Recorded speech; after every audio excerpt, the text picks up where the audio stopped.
اچھا، یہ جو آخری صورت ہے 17 نمبر پارے کی سورہ حج کے آخر میں اللہ تعالیٰ نے ایک مثال بیان کی ہے۔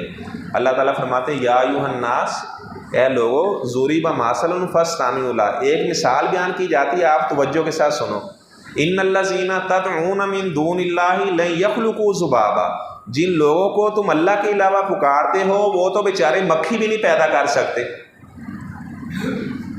اگر مکھی مشروب کے اندر گر جائے تو آپ نے فرمایا کہ وہ بیماری والا پار اس میں مارتی ہے، تو آپ اس کو ڈبو دو تاکہ اس کا جو شفا والا پار ہے وہ بھی اس میں ڈوب جائے۔ اس کے بعد اگر آپ کا دل چاہتا ہے تو آپ مشروب کو پینا چاہیں تو پی سکتے ہیں، وہ نجس نہیں ہوتا، حرام نہیں ہوتا۔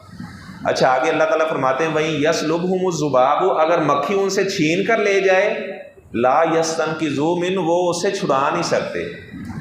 ایسی اللہ تعالیٰ نے ان کی پستی کو بیان کیا ہے۔ یہ میرے ہاتھ میں ایک کاغذ ہے، اگر مجھ سے کوئی چھین لے تو میں کمزور ہوں اور وہ طاقتور ہے جو چھین کر لے گیا ہے۔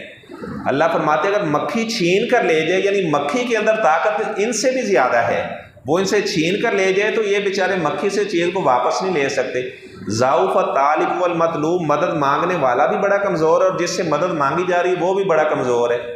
ایک آدمی اگر انگریز ہے وہ دعا کرے تو جو بزرگ ہیں اس بیچارے کو تو انگریزی آتی نہیں ہے، یا کوئی جناب وہ فارسی زبان سمجھنے والا ہے، کوئی بندہ جناب اسے پشتوں میں دعا کر رہا ہے، تو ساری بولیوں کو اللہ ہی جاننے والا ہے، اللہ تعالیٰ سب کی دعاؤں کو سنتا ہے۔